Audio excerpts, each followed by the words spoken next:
What's up, everybody? It's your boy, Andrew Esquire, here on The Legal Mindset, where you can be your own judge. It's good to see all of y'all today in the chat, all y'all degenerates here in the chat. And thank you also, everybody who followed me around yesterday. I had 3 streams yesterday. I was on my own stream, then MLD stream, and then over on Nina Infinity stream. So I was getting around, I don't know. There's so many things I could say about getting around. Maybe like news of a verdict. All right, we'll keep it wholesome for the first minute of the stream. Just news of the wholesome. Just as wholesome for now. Well, it's going to quickly change. Don't worry about that. But I'm really excited today because I like to talk to people that are not just in the legal sphere, not just stick purely within the law and legal sphere, but also talk to folks that are within different realms of life and also different areas of life. And as you guys know, I'm over here in Asia. I'm over here in Seoul, South Korea. And I obviously just started my second channel, Go East Gentlemen, which talks about different parts of Asia, Japan, Korea, Philippines, Bangkok, Singapore, all these other places.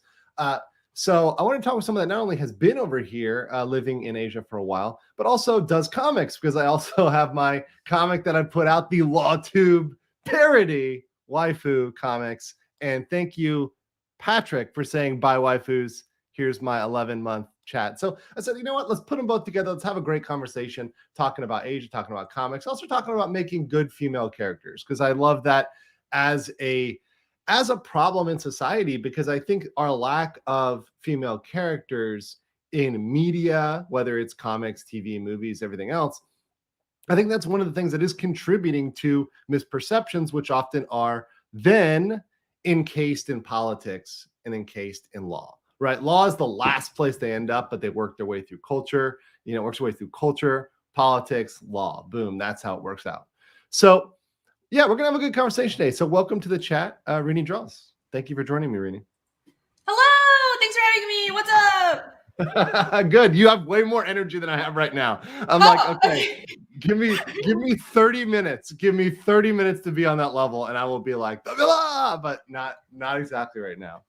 Okay, no problem. It's okay. I'm like on my 5th cup of coffee today or something. So it's if I'm a little loud, that's why. I apologize. Okay.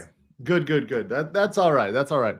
No, I'm actually really excited to talk to you. I have a good friend, Scott, and he always speaks very highly of you. And it's like, she's in Asia, and you guys should connect, because she grew up there. You talk a lot about Asia. I have my new channel, so that's something I want to talk about with you live, and kind of talk about growing up in Taiwan, which is definitely different, right, than over here in the United States.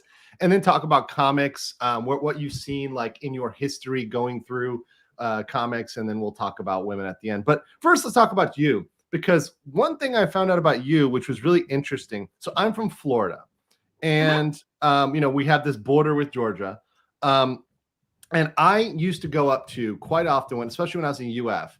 I went up to Savannah for St. Patrick's Day, and I know that you went to SCAD, which is their art school, right? Yes, I did. How was that? Because I just want to start there, because everybody, I'm sorry, but this may sound crazy, but every girl I met from SCAD was kind of crazy. No offense, but yeah, I met a lot of SCAD folks, and they were just absolutely nuts. But maybe it was just the folks that I was meeting while I was really drunk, on St. Patrick's Day, like a certain crowd I was running into. Maybe I just got lucky, but just maybe talk a little bit about that to start out with. No, it's not you. But I think that's just art school in general. There's a lot of kooky people in art school, and I'd say half the people or more are a little off their rockers. Yeah. And then another quarter of that are people that just don't have anything better to do with their lives, and their parents have too much money, but they suck at art, but they think it's easy, so that's why they're there, and they're just partying. And then the other quarter are actually trying, but out of that one quarter, probably 10% will actually make it professionally as artists. So that's the sad truth of art school. But yeah, there are a lot of crazy people there. Okay, no. I think you just literally distilled it. That one category you hit, I think those are the people that I was running into, the ones who have too much money, and their parents, and they think they're good, but they're not that good. They actually suck. And yes. And they're just there, and they're partying all the time. I think those are the girls, specifically the girls I was running into from art school, because I think SCAD's majority women, right? Am I correct on that? It probably is. Most arts and liberal arts spaces are majority women. I don't know why, but I don't know, maybe it's just a thing. Like women are more, I think men are a little more practical in general. Like that's sexist to say now, but I don't care. Men are more likely to go into welding. Like how many women go into welding and plumbing? Those are natural things. Yeah. And when I talk about that, like especially on my channel, it's like, look, those are universal. I don't care what country you're in or where else you are. Like men like things, women like people. If you look at jobs that are more heavy on people, we tend to have more women. Jobs that are more heavy on things, like doing stuff, like you said, welding, fishing, physical exertion, these jobs have more men in them. It's not sexism. It's just natural proclivities of people to want to do this thing versus want to do this thing. Yeah, there's nothing wrong with that. I mean, it's just human nature. It's how we've survived this long as a species, specializing in different things. But, apparently we can't say that anymore. No. Unfortunately not. Well, let me talk to you. Let's circle back then before that, though. Let's talk about growing up in Taiwan, because you were like, you grew up there. You were born in Taiwan? Yes. Oh, there we go. Now we can see you. So there. You're not a... Renie, you're not a real girl on the internet till you turn your camera on. You got to realize that. That's true. Yeah. Otherwise, I'm just I could be using a voice modulator. I might not be real. You're also a fed if you do that. Yeah. I might be a 40-year-old man just pretending to be a girl. Yeah. Yes. I know how this works. But hello, everybody. I was born and raised in Taiwan. I didn't come to America until college, so I came here for art school. So I actually moved here pretty late at 17 on my own. But the reason I don't have an accent, because I know someone's going to ask, is my dad's American. So I lived in Taiwan, but I went to American school. I grew up speaking English. But yeah, so that's sort of my family situation. Do you have any Taiwanese background or? Yeah, my mom is Taiwanese. Okay, cool. Okay. Yeah. Because people come through. I have, I know folks that have been, for example, in a lot of international schools and stuff like that. So they'll go from place to place to place, right, and kind of like float through. Especially in Asia, I think that's pretty common. So what did you see? What's the biggest difference you see, like growing up, or some of the differences? Maybe not. Let's not say biggest, because it's kind of hard to think of, but that you see there versus here. Because for me, honestly, the biggest thing, and every time I go back, I see more and more differences, right? And obviously there's the obvious, right? Like when I fly back now, I'm like, holy shit, that's a big bitch. I mean, like that's sort of like my, obviously, right? That's the low hanging fruit, right? Yeah. But then other stuff, just like in terms of how people go about their day, whether they're rushing, whether they're not rushing, whether they're happy, whether they're not happy. These type of things like pop out to me a little bit more. Also, I think what people are concerned with, and like seeing what they're concerned with, I see a lot of big differences. Like, for example, obviously people might be really angry about the pronoun stuff and the T stuff back home, but over here they're more, might be more considered in like, okay, rental rates are going up, or whatever else. They're more considered about something about money, right? In Korea, right? So what is just some differences that you saw growing up there versus here? Well, the reason I ultimately choose to live in America, and I did actually move back. So I came for college. I worked for several years, but then I moved back to Taiwan for like 3 years. But I honestly realized I like America more. We'll see how that goes with all the crap that's going on right now. But but I liked that America has a very confident entrepreneurial spirit that you don't have in Asia. And honestly, I like different things about each part of the world. And I wish I could just have like a perfect middle ground, and that would just be like my haven. But that's just not possible. It's just sort of the curse of being multicultural. You're just destined to like fly between two different countries or several different countries for the rest of your life. But it is what it is. It builds individuality. But I think it does. And I think in Asia, what I've seen is the cultures in general. There's obviously differences between like Taiwan, China, Korea, Japan, but it's definitely more collectivist, and that means like the group comes first, your family comes first, your country comes first, and that can manifest in good ways and bad ways. And I really like the positive ways that manifests. I think people are more bound to duty. They care about their job. They care about, well, if I don't perform, I'm not just making myself look bad. I can't be selfish because I have a greater good to service. I have like public decorum matters. If you've been to Japan, it's insane. It's like everybody is well dressed.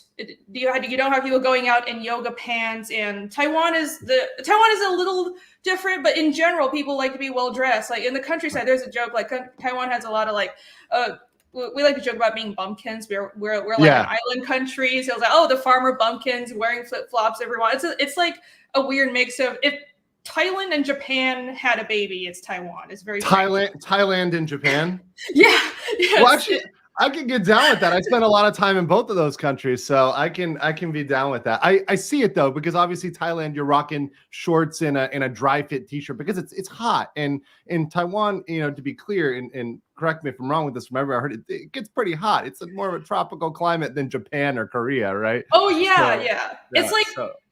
I haven't been to the Ryukyu Islands, but I imagine it's similar. So it's a really hot climate, and especially the southern area of Taiwan is less developed, so it's like really country and stuff. But the north is very industrial, you know, high-speed rails and everything. So parts of it look just like Tokyo. But back to what I was talking about, I think parts of it where it makes people more duty bound. That's good, but at the same time, as somebody who is interested, I always wanted to be a publisher and create my own comics, and I think being in Asia is a little harder for entrepreneurs, at least in my experience, especially in the arts. So that's the reason I decided to come to America, and it felt like I had more freedom in especially the areas that I wanted to expand in. But in America, conversely, Well,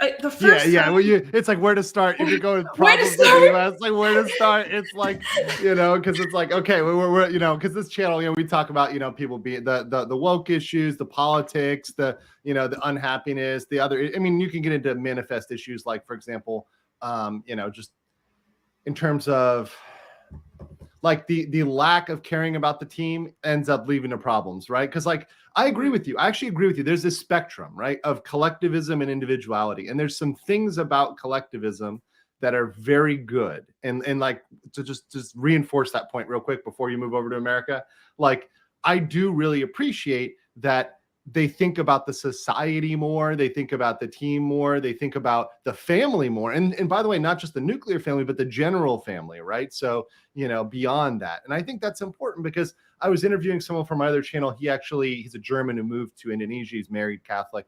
And he's like, it's so amazing to have the aunts and uncles helping me raise my kids, because he had one kid, he's having another, you know. And he's like, that's something that I think when we think about the nuclear family in the West, we think mom, dad, kids, right? And then everybody else does not exist. They're literally just gone, right? They're not part of the family. But having that bigger, wider perception, I think it can be helpful. Now there can be detrimental. You know, you got the crazy uncle. You know, you got the aunt who's a kleptomaniac. You know, and you've got to kind of deal with those people. But there's positives to it, for sure. But you know, flipping over to America, you know, I think where we go and get lost is, I think nowadays especially, we're having this battle for like, what is the soul of America? What are our values, right? Because I think if you ask two people, what is it to be an American? Like ask two different Americans, right?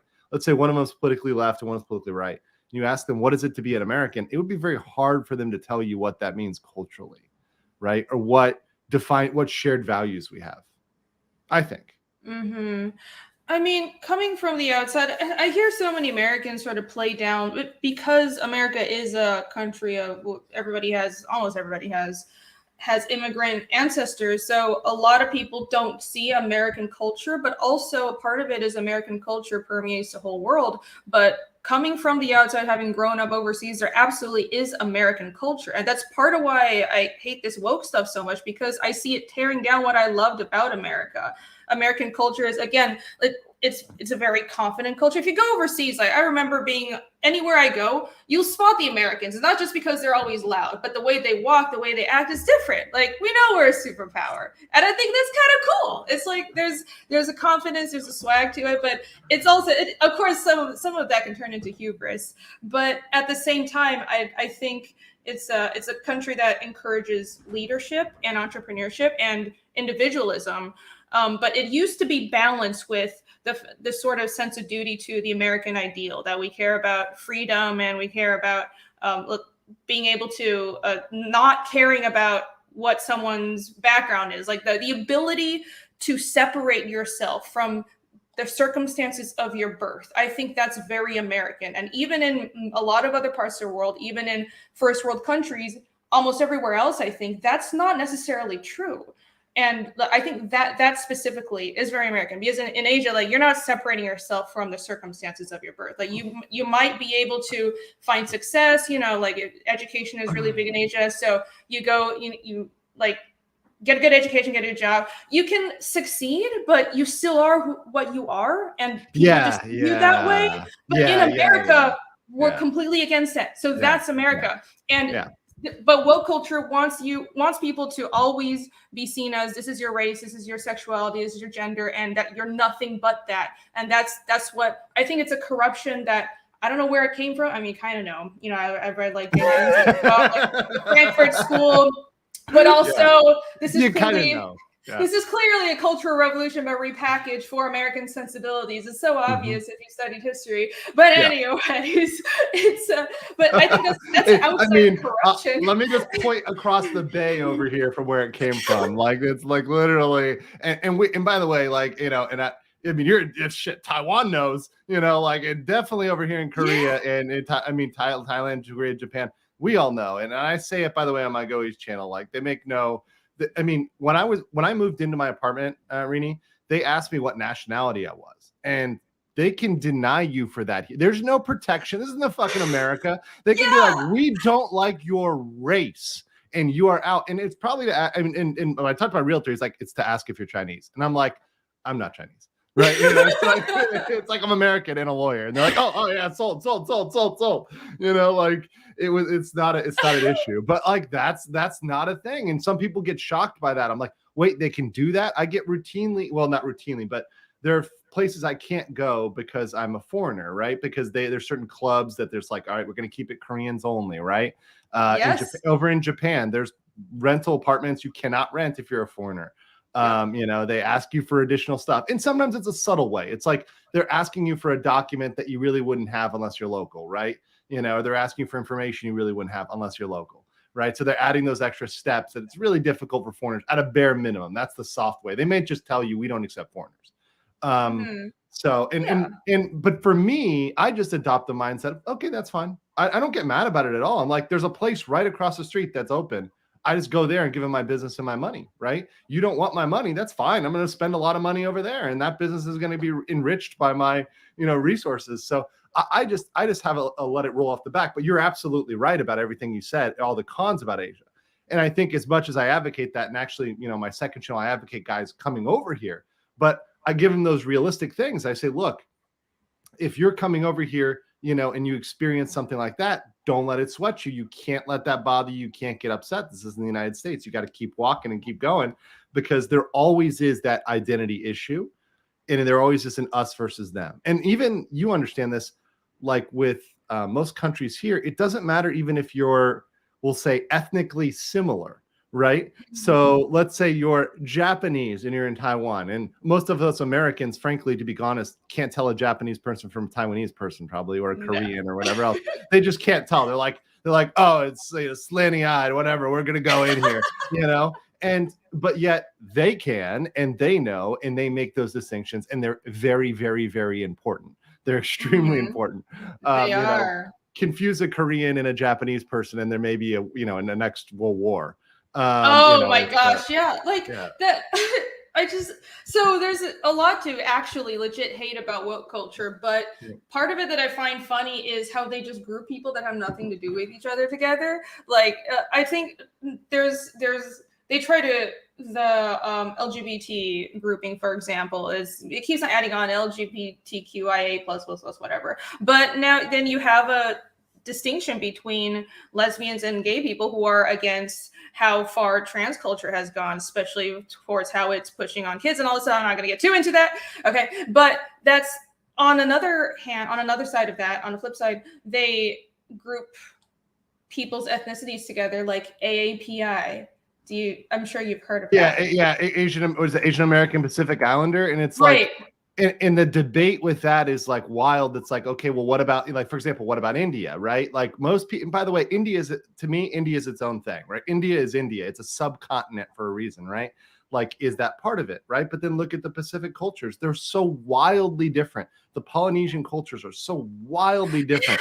And what do we have to do with Polynesia? It's ridiculous. And like even British people calling Pakistanis and Indians Asian, I'm like, I know that's just their term for it, but in Asia, we call Indians and Pakistanis Westerners. Like we call them Xifangren. So to us, they're different. And it's ridiculous that they want to lump us all together. And especially with East Asia, even with East Asian people, the kind of, people that look like, well, I don't look completely Asian, but like Japanese, Chinese, Korean, you know how much ancestral hatred is there? Apparently enough, right? Apparently enough in the first super chat that came in. But Jesus Christ, guys. But no, you're right. There's so much common history. And like, if you actually talk to them, like a lot of, when I talk to Koreans, I was at, one of the museums, and I was like, when they talk about the differences, right? Oh, we're different than this and this and this.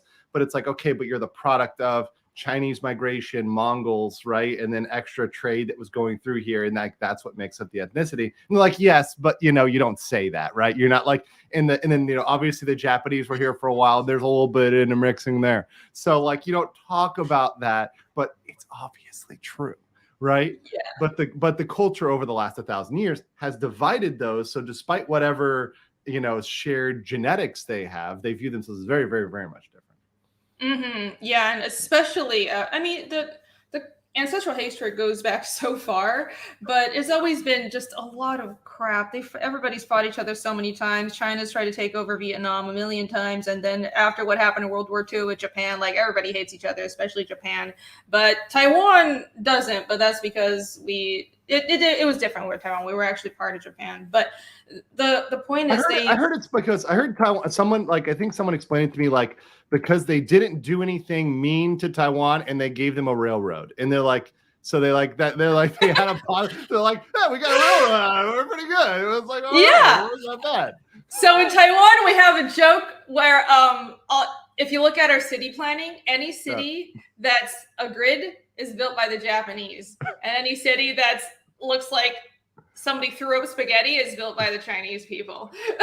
And it's completely true though. And how Japan is like the Germany of Asia, right? They're like super organized. That's probably why they got along so well in World War II. Let's be fair, because both of those, I was saying both of those countries were bombed to shit in World War II. So it's like, well, if we're gonna rebuild the city completely, let's make it orderly this time, right? Let's actually make things that go north, south, east, west, and make it look like a grid, right? Like, because we're bombed, it's all destroyed, so we can just rebuild it how we want to rebuild it, versus older cities, Chinese cities that have been around forever and really, haven't ever changed since the Han Dynasty. You got like Lubu out there, and there's still the same street map, Pretty much, but China is interesting. China has like a weird chaos to it, even though it's like technically an authoritarian government, But yeah, again, it's different. China's very chaotic, but Japan is very organized and orderly. And but you're exactly right about basically what happened with Taiwan, why we don't hate Japan. It boils down to that, because even though Taiwan was a colony of Japan and Taiwanese people were second-class citizens,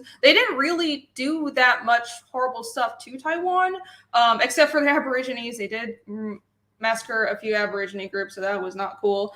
But in general, it was sort of also, I think Taiwanese people don't see current Japan, modern Japan, as imperial Japan, right? Yes, so they understand there's a difference, that like there was a difference, despite okay, the emperor hung out, right? But other than that, effectively it was entirely different government, entirely different direction, an entirely different modus. They were operating on a much different path than Imperial Japan. Yeah. I think there's an understanding of that. And part of that understanding, it might be just because they, we didn't have like the rape of Nanking or anything in Taiwan, even though I think Taiwanese people sympathize with that because, we're ethnically Chinese. But at the end of the day, it's mostly like my position as well. Japan kind of hasn't owned up a lot to what happened, especially with what happened in China. Like they were literally experimenting on people. It was way worse than what happened in Germany. And honestly, with like Korea, it's a lot of the territorial claims. Like they have the Dokdo Island, they call the sea they call the Sea of Japan, it's called the EC. And I made the mistake of saying like it's some Koreans that, oh yeah, the Sea of Japan. They're like, it's the EC. I'm like, oh, I'm sorry. Like, I did not know because, and they don't I mean, if you go in any map in the United States, when I'm playing Risk, that's the Sea of Japan, right? That's not, it's not anything else. So, we don't know those terms, right? I don't know to call the People's Republic of China West Taiwan. I mean, that's just something I have to learn. Yes, that's right. Yeah. But yeah, there's a lot of complicated history there, and people want to just woke culture just doesn't really seem to understand that, but it's frustrating. Let me ask you. So this is actually a super chat for you. So Kirna says, Renie, did you always see the woke stuff as commie propaganda, or was there a time you almost fell for it? If so, how did you escape it? Well, and that's what I kind of was trying to say, like, okay, coming to America, and I see this actually a lot with a lot of girls who are, because, typically, look, a lot of people that I end up talking to are girls who have a good English level, right? So if you're talking to a girl, if you're talking to a girl and trying to date a girl, you want to have a girlfriend, you probably want them to speak English. So they probably have studied abroad or gone to international school or have that influence. So I think there has to be a point at which they said they looked at that and you have to reject it, right? Because there's two types of folks. There's the folks that go over there and embrace it, and there's the people that go over there and reject it, right? Because there's a point at which you have to say, okay, do I hate my dad, right? Do I think all men are evil? Do I think America is fundamentally an evil country? Do I accept these thoughts or do I reject them? So I think that's what I see with this question.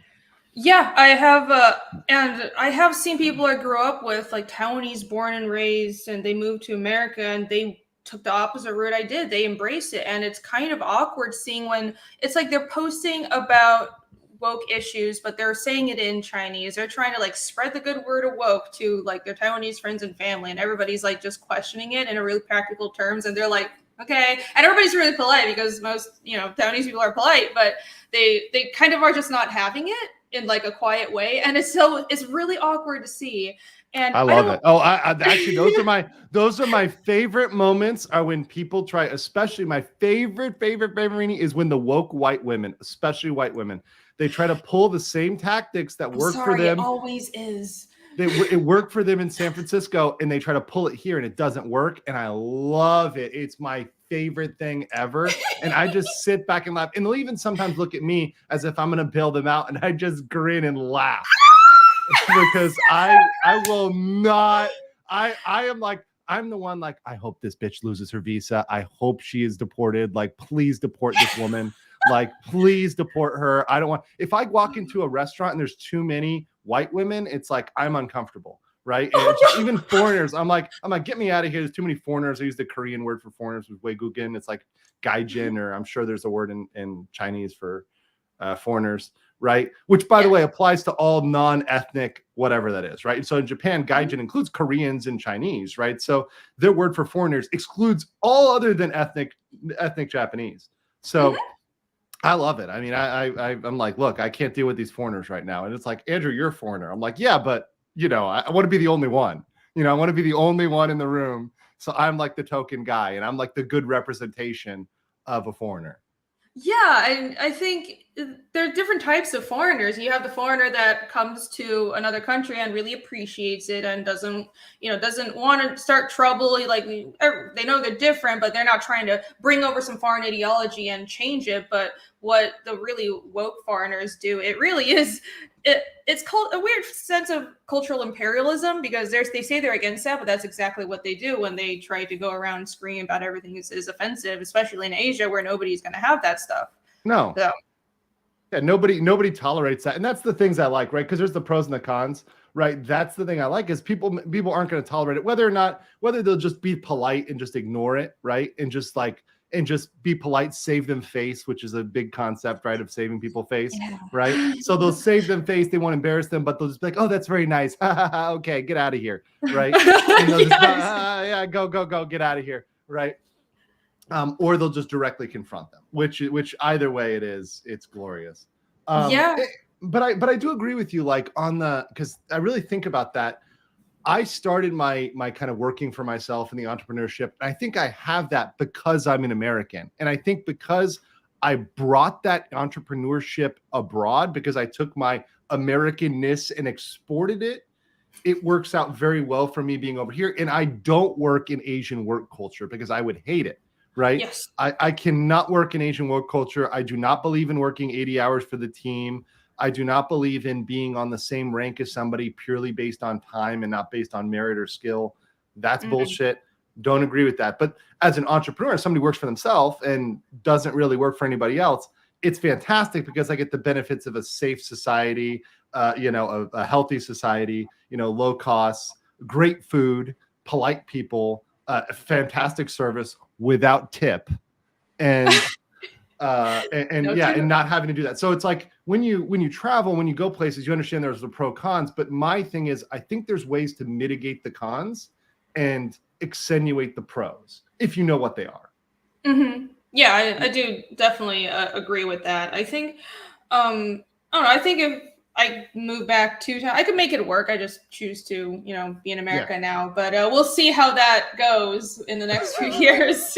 Well, like I said, if you ever want to consider moving anywhere, you let me know because I've got good contacts now in a lot of countries over here, and I'm loving helping people come over. And a lot of the folks I speak to are people who get stuff started, right? Like, so, who have, like, for example, maybe a successful comic, or, if you were a successful programmer or, an IT or something like that. And you're like, dude, I work location independent.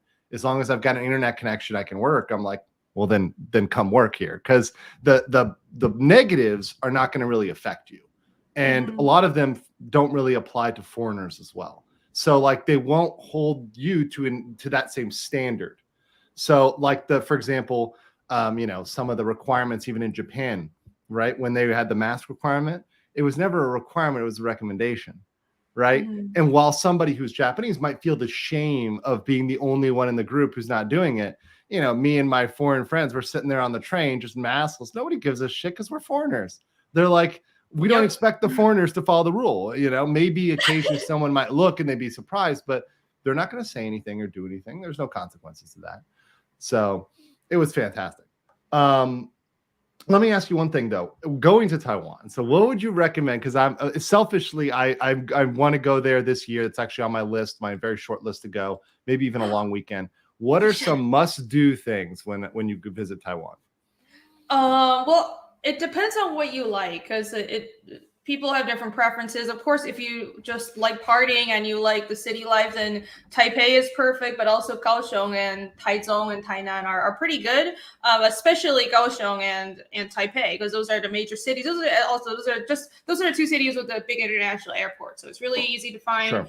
And Taipei has amazing nightlife. The area around Taipei 101 has like a really first class entertainment. It looks just like Japan or Korea. And all of Taipei and New Taipei, which is this new incorporation they built around the old city, is awesome. And if you want to, the cool thing about, and I'm sure Korea is the same way, Japan is similar, you have like super modern buildings right next to old temples and stuff, which is honestly those are the places I like to visit. I always like old stuff. I like small villages and mountains. I don't like cities look the same everywhere you go, especially because I've traveled a bit. I've been to Asia and the West. So cities are, they're cities. But if you want to see some old towns, you have like some mining towns on the mountains right next to Taipei called Jiufen. and I would really recommend going there. It's so for anime nerds, if you've seen, there's a lot. I have a lot of weebs in my chat. Oh, awesome! Yay! I'm allowed to weeb out. Okay, all right. It was a huge anime fan growing up as a kid. I watched Bebop. I watched Trigun. I saw you're a big fan of Berserk. Berserk is one of my favorite animes. The embarrassing moment. My mom walked in as my brother and I were watching the Beyblade scene, if you know what I'm talking about. Oh, no! And I'm like, I swear we're not watching hentai. This is a regular anime. This just happens to be part of the story. And we promise it's relevant. But yeah, that's a great scene. Boy. Yeah, that was an awkward moment in my childhood. Well, not childhood, teenage years. Yeah, that's pretty awkward, but yeah. Well, Berserk's my favorite comic of all time, probably, pretty much. And I aspire to. R.I.P. You know, yes, the artist. Yeah. Yeah. But I was actually brought up. This isn't that weeby. So if you've seen Spirited Away, the town in Spirited Away with all the lanterns and stuff, it was actually inspired by a town in Taiwan, and that town is right near Taipei. It's this mountain town where the whole town is like vertical, built on a hillside. There's like lanterns and little tea shops and stuff.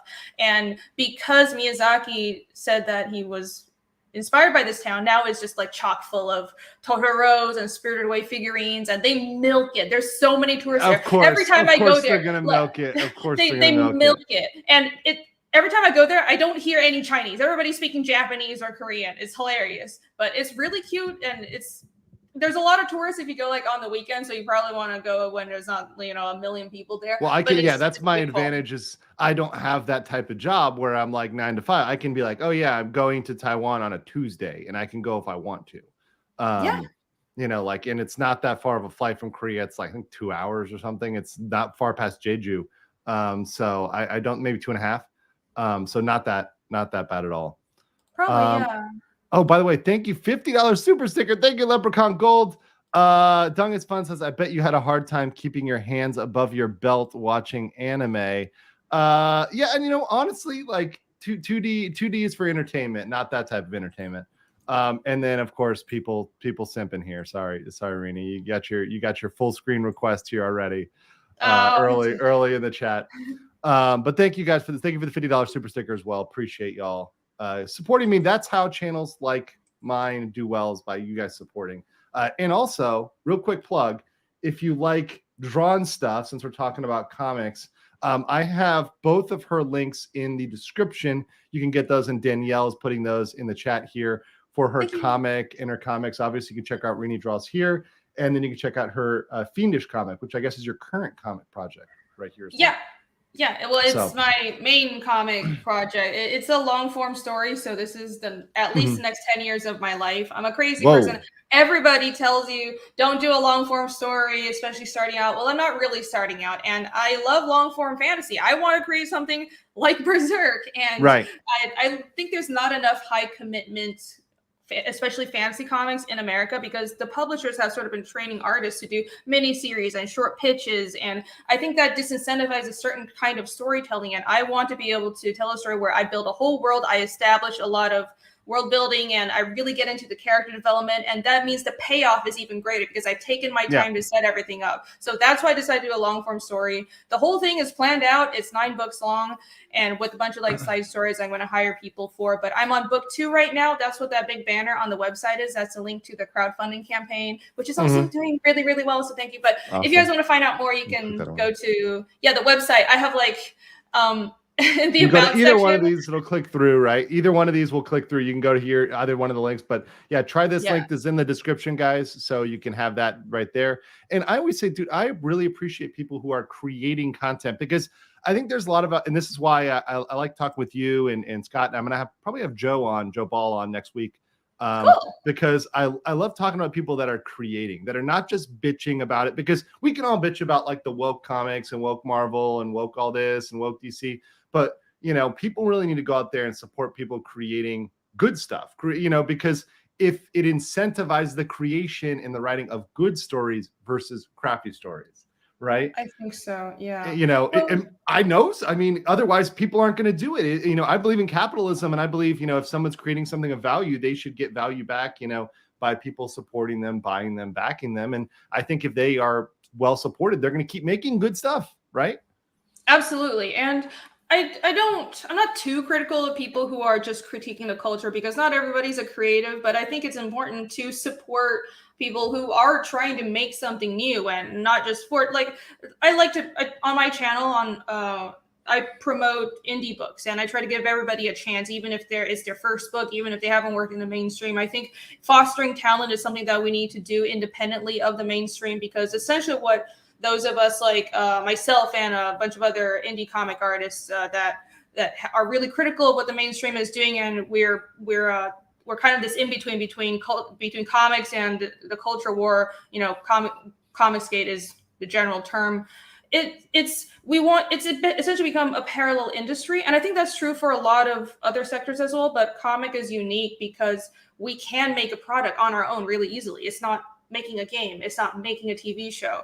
So where you can, I think people should support the indies if you like it, if it's actually good work, of course. But I will say the quality of what's being created independently is just going up. And like, especially in comics right now, I'm sure you know about Ethan and Skybright. He's well, so no, like, why don't we? Because so here's the thing. I'm in this weird space where, like, I know about some things personally, but I'm not sure I've talked a lot about it with my audience, and I want everybody to kind of be on the same page, because especially when I bring people on, like, I think a lot of times we have this tendency to get into like jingoism and slang, and like we make these presumptions, like, oh, we all know what we're talking about, right? We all know about EVS, we know about Comicsgate, but like, honestly, I mean, some people in the audience probably need a little bit of a TLDR on it, right? Like just a very short. We don't need to go through the whole saga, right? Like every, you know, line by line, but just the Cliff Notes version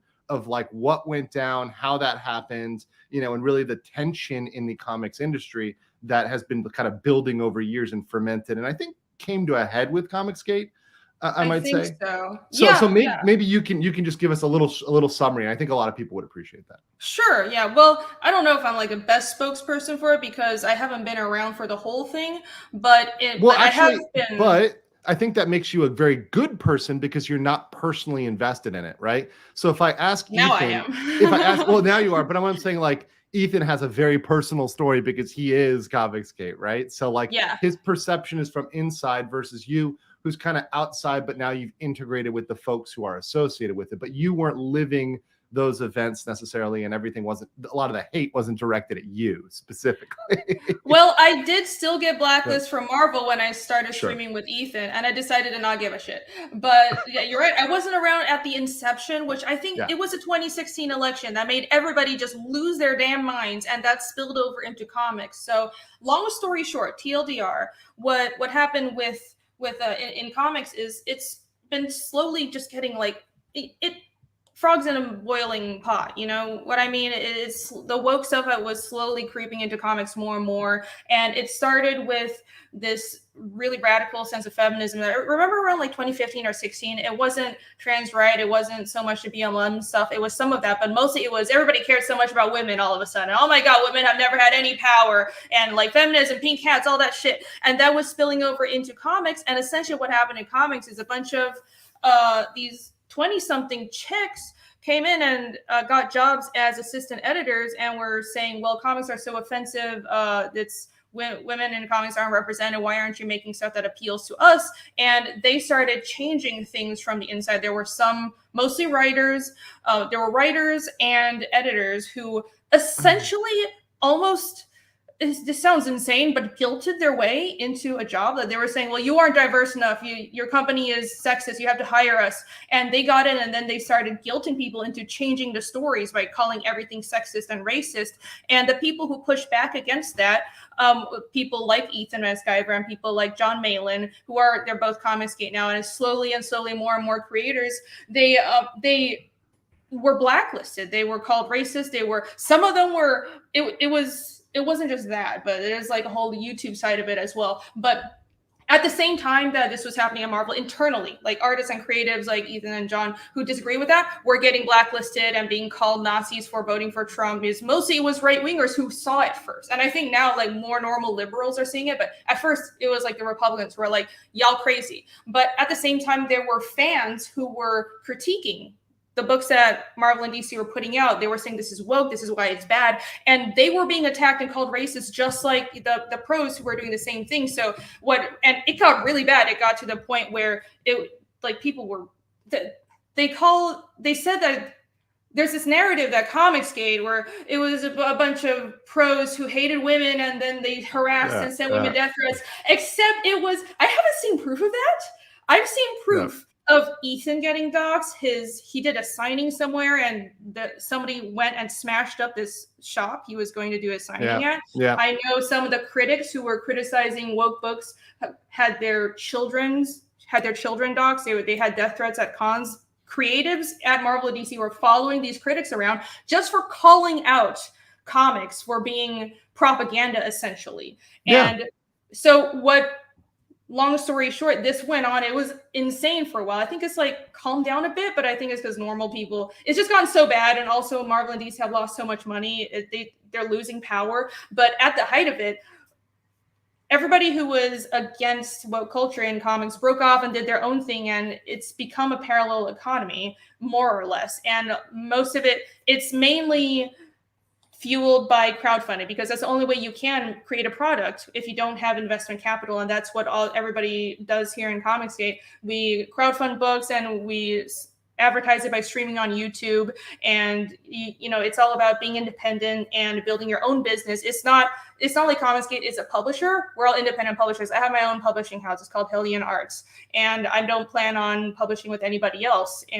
But because I like the independent spirit, I want to do my own thing. But now it's become this whole functioning machine that's just more and more well-oiled. We have connections that are making toys. Ethan is making posable figurines, toys. Other people are making toys. A lot of people are using 3D printing technology to make statues. You have people making like gaming tie-ins, music tie-ins, all kinds of insane stuff. And we have like people doing fulfillment. So creators don't have to fulfill their own books, don't have to do their own shipping. And that's why I love the entrepreneurial spirit of it. So that's essentially, long story short, what happened. And we're creating culture and trying to make something new, because that's what we need right now. It's not enough to just criticize what the mainstream is doing, because I think at first, people in CG, in comics, we wanted to change the mainstream, but at this point, I think most people have given up. The consensus. Well, I think that what you're doing is better, and that's what I said. Like, I think the biggest thing you've done, and here's the thing: when they try to cancel you, and they try to do this with a lot of lawyers, at some point they're pushing like LawTube, which is why a lot of us went to Rumble. We got the backups, we've got locals. When they push us, we become more resilient. It sucks in the moment, right? In the moment, it sucks to be canceled, to be removed, to lose your job. People were saying, the printers, canceling you, all of that in the moment, it really sucks. It's really painful. It really throws you back. But in the end, do not apologize. Don't back down, because it will pay off if you don't kneel. Yes, if you don't kneel, the second you kneel, it's done. You're done, because you will never be back in the club. You're already out of the club. Like you're never gonna be in again, no matter how much you bend over backwards and kiss their ass. So yeah, I absolutely agree with that. Correct. But what you guys have now is you have this network of people that you can rely on to get stuff done independently. So you're resilient. So you can literally say, "Hey, Marvel, fuck you. We can do whatever we want," right? And look at Rippa. Yes. Rippa's fucking destroying shit right now. He doesn't need any mainstream backing. He doesn't need fucking Marvel to make money. Yeah. You can destroy stuff. You just see these creators out there going and killing it, and I cannot be more happy by that, because I see that and I'm like, this is exactly what happens when you try to cancel somebody and cancel people. Yes, it does set them back. Yes, it does set the industry back. But once people start building, it's off to the races. And this is, I think Comicsgate is a great example of a parallel economy that has popped up and is only going to get stronger and bigger as people see the comics, read the comics, word of mouth spreads. It's slower because you don't have that giant advertising and marketing machine that Marvel has and the corporations have. But I think the word of mouth, spreading by word of mouth, spreading by streaming and people, kind of connecting, I think that's much more sustainable. And I think you're making fans for a lifetime, not just fans for an issue, right? Or, fans because they like the concept on Twitter, but they don't actually buy the comic, which is, by the way, a lot of the woke people. They'll say they like the concept on Twitter, but they will never purchase the merch. Well, that's why the sales for Marvel and DC have been so terrible. They've been chasing Twitter likes over what people who have been reading their comics for 30 years like, because they're being told by these new people that are coming in that have guilted their way into the industry that the old fans are all racist and bigots. So you need to court a new fan. You need to court the woke fan base. But except the woke crowd, they give you a lot of likes, but they don't actually buy the books. And it's unfortunate that comics has sort of become this niche industry over the years, just through Marvel and DC's like terrible leadership, frankly, of the medium. And it's unfortunate that in American comics, they have had a near monopoly on comics, and they're sort of like they are the, what do you call it? They keep everyone else afloat. I forgot the saying, but that has been a status quo. Everybody else. They subsidize everybody else. Yeah. They basically, they lead. Like if Marvel and DC go down, the comic shops all close. So there's no Image, there's no Dynamite, there's no Vertigo. But you know what's happening now? They're going down. They both these companies, especially DC, just had layoffs. They're like, DC's office in California is like a skeleton staff, and you still have people saying the industry is doing fine. But if it's doing fine, my only question is, well, why don't you compare yourself to Manga? It's not that there isn't a fan base for comics. They cannot even touch the manga sphere. And the most amazing thing about it for me is that they tried to change manga. They really did. They really tried to push them. And and especially the Japanese were like, go fuck yourself. Right? Yes. They will absolutely not change what they're doing. They're like, first of all, this is not even made for a foreign audience. It's really made for a Japanese audience, right? Much like here in Korea, they have manhwa, they have webtoons, they're not intended for a foreign audience. You can translate them, that's fine, right? That's okay, you just translate them. But they don't give a shit about what a bunch of woke people in California think, right? They really could care less. They're making them for them, which is why people, I think, are reading it, because they're like, oh, wow, these people really don't care about Hollywood. They don't care about being politically correct. They don't care about genders being a thing. And let me tell you the one thing that bothers me, the uniboob. They don't care about the uniboob. The uniboob, yes. Free the separate titties. I don't care. The uniboob, the androgynous women, the bitchy entitled women that think they're empowered. It's so terrible. Yeah. But I mean, manga, it's made for a Japanese audience, and manhwa is made for a Korean audience. But what is more important is it's made to appeal to human universals. And it's also a very, very merit-based industry, which is what American comics has turned away from. Because even in like a couple of decades ago, to get into Marvel and DC, it was already about if you make friends with the editors, if you draw in the right house style. But at least it was about merit. You have to draw the house style, but do it really well. But then it became, now it's not even about that. Now you have a few people still in Marvel and DC who are amazing artists, but the people who actually have the power, it's all about if you have, especially with the writers. So what you have a lot now, unfortunately, is amazing artists working on absolutely shit stories written by writers who got their position just because they were woke enough or checked the right boxes. And these stories don't appeal to human universals, and nobody is buying them. So, but what we're doing is clearly we can't bullshit our way to success. This is crowdfunding, and we're on YouTube all day. We can't hide who we are. And I think the remedy to the monopoly and the stagnation of the mainstream is what we're doing here: independence and just honesty.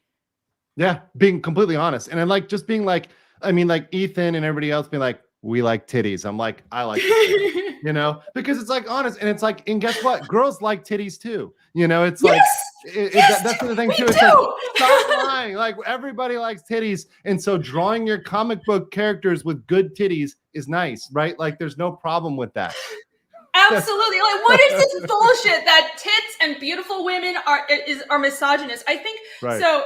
Someone asked earlier if I woke up to like the woke stuff right away. I don't think right away, because remember, right away it was all about feminism and coming from Asia, especially because Asia is like especially with the older generation. Not so much now, but it used to be like legit in China. You still have families. You have the gender imbalance because people would abort girl babies more. Right. So there is real definitely sexism. mainland. Definitely Right, in mainland, definitely. yeah, for sure. Mainland, yeah. In the mainland, it's much worse. But because of that, because that's my culture, I'm like, oh yeah, I support gender equality. So I was always about equality. But what you mean by it, and here's the thing: whenever I speak to, for example, Korean girls about this, their idea of that is radically different than what the woke feminist is. If they say that to me, what they mean is they support if they're working the exact same job, same pay. I'm like, sure, yeah. If you're doing the exact same work and you're filling the same criteria, right? If you have a contract and you're a contractor and you're providing pages as an artist, right? I do agree that anybody, it doesn't matter what you are, if you're a freaking unicorn and that rate is $80 a page or whatever, $90, whatever it is, that's the rate. It's just the rate. And it's objective. It's not it's just facts. It's not feelings, anything like that. Where we lose it is equity, which is, okay, we need this certain percentage of women. We need to make up for our past sins of not hiring women. And our company now needs to be at 75% women or 100% women. It's so stupid. Yeah. And I think once I thought Western feminism was still about just equality of opportunity. But when I realized it was like, it was right around the time where everything was going crazy around 2016. I started to a few things, but long story short, I realized it wasn't about that. And one of the things modern feminists trying to tell women what they wanted and what they should be. That was diametrically opposed to what most women wanted and what they wanted to be. And I'm like, this is absurd. Most women want to be mothers. Most women don't want to work on oil rigs and don't want like high stress jobs and want to have a family life and are more interested in people. And most women like seeing beautiful women because you know what female beauty is? It's power. So how is that misogynist when female beauty has so much power over every society? Boom. And that right there. And I say that, thank you so much for saying that, Renie. That is the thing I say all the time. This is the thing the West has is they lack understanding of what true female power is and how powerful it is. Extremely feminine women can bend the most masculine guy ever to their will with their femininity. It's not with their aggressiveness. It's not by being a dominant bitch. It's by being super feminine. And that guy is going to be broken like that. And it's historical. Read all the stories going back in history everywhere. The king was charmed by the beautiful woman and just boom, this powerful person conquers nations, conquers everything else. Beautiful woman, boom, cracks him, right? And they still understand that concept, especially here in Korea. They call it the cutesy behavior egyo, which is like when they're like, oh, oppa, stuff, but you see like, and it breaks everybody, whether they're the young guy or the old guy, even their dads are like, all right, here's some money, go away, and it's like, it's such a difference, and I said it on the stream the other day, them being cute and feminine and getting the $100 versus some saying, hey, pay pig, give me $100 and I'll show you my feet. It's like, okay, like that's a different vibe in the United States, or hey, demanding something. It's just much different. And actually that goes with this super chat. And guys, I'm getting to the super chats now. Either of you notice how much vitriol, seething, cope, and hate is aimed at Asia by the woke mafia?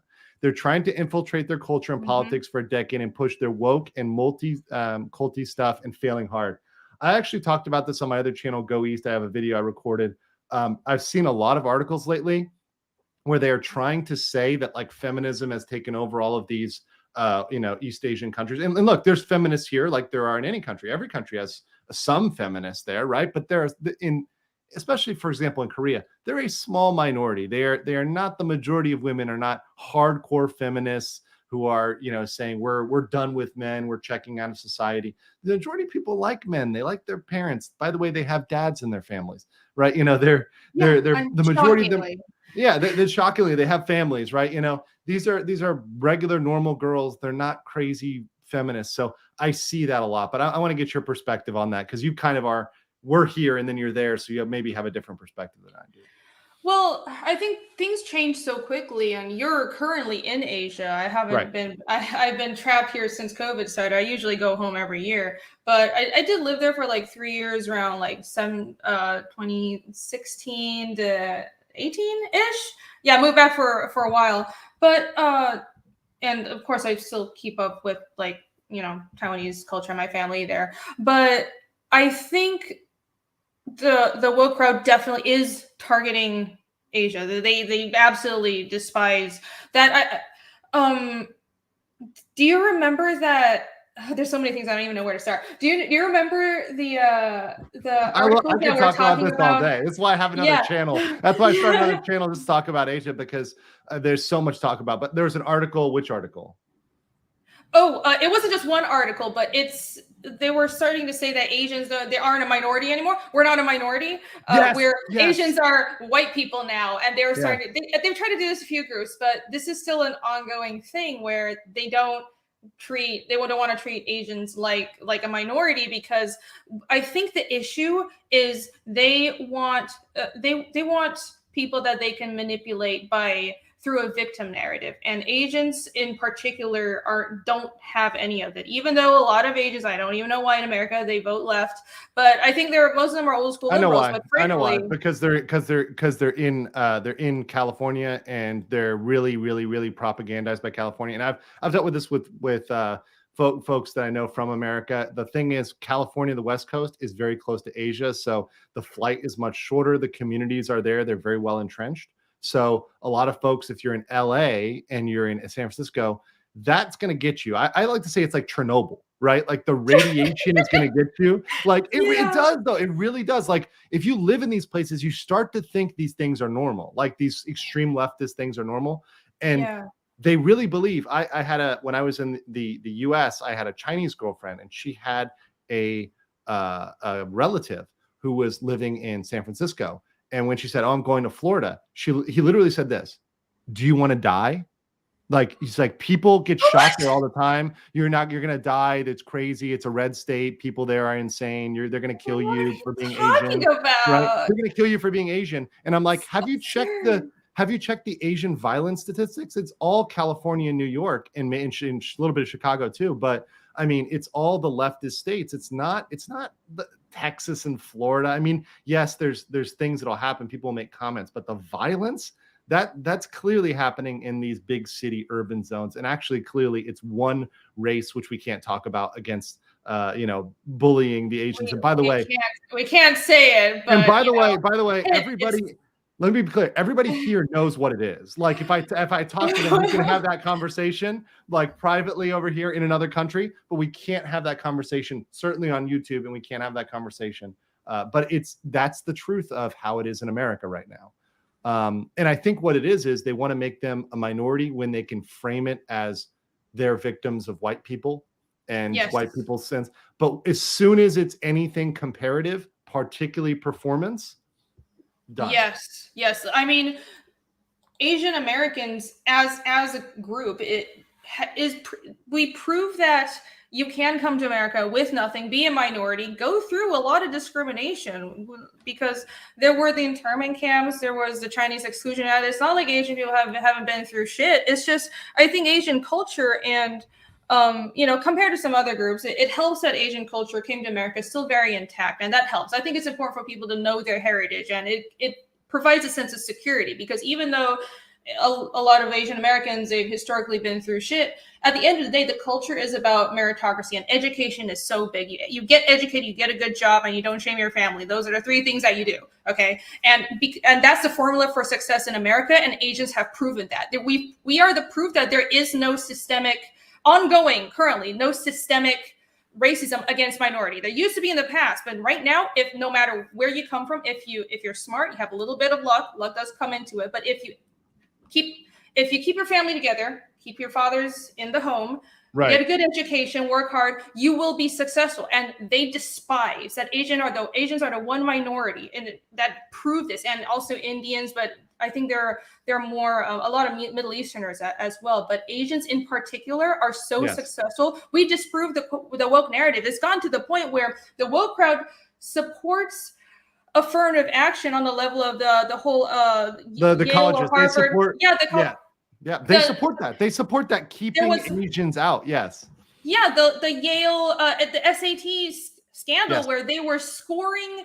They were docking Asian students purely on the basis of their race, something like 400 points on their SATs, but and that's okay. raising up Black and Hispanic students. So they're coddling the Black and Hispanic students, but telling the Asians, you need to work harder because there's too many Asians in colleges. So that's really strange that it's gotten to that point where, of course they would do that because they support equity. It's not about equality, but we disprove everything that they want. This victim narrative that they want Americans to have, and that's why, they hate Asians. Yeah, no, they really do. And over here in Korea, also it's because there was a certain rooftop incident, so that kind of sparked tension, So they particularly do not like Koreans, especially in SoCal. Yeah. How big is that's really interesting because it's big. That community is big, and it's like a specific thing. It's like we don't like you. That's interesting. I think you didn't put up with it. And why don't you like it? Because we defended our own property, because they defended their own property and kept it from being looted. Yeah, that was oh my God, what a crime for defending their own property. Because these are poor. They came over poor, penniless, migrants. People don't understand this. Korea, after the Korean War, their goal was to reach the economic level of the Philippines. That was their stretch goal. If you're doing a comic, they're like, stretch goal, Philippines economic power. The Philippines, right? So the fact that they're up there with, just as developed as the Japan or Taiwan or any other very developed East Asian country right now, they got high-speed rail, great services, skyscrapers, all that good shit. It's really a miracle, but it's also a testament to their hard work and their perseverance. Mm-hmm. Yeah. And by the way, I expect a lot of these other cultures, particularly Southeast Asia, I expect that area to boom and be very much far beyond where it's at within 20 years, 30 years. I think so. I think the Philippines and Thailand are the next Korea and Japan. They're coming up. But again, I definitely see that. The culture of hard work. It's not just sort of East Asian. South Asia. It's spreading. But that's really the key. That's really the key. I'm gonna get to some of these. I don't know if this is an inside joke. Is it or some sort of reference? White ghosts. I don't get that one. Wait, are you asking that based on the Chinese reading of white ghosts? Or is the Chinese reading like some slang like?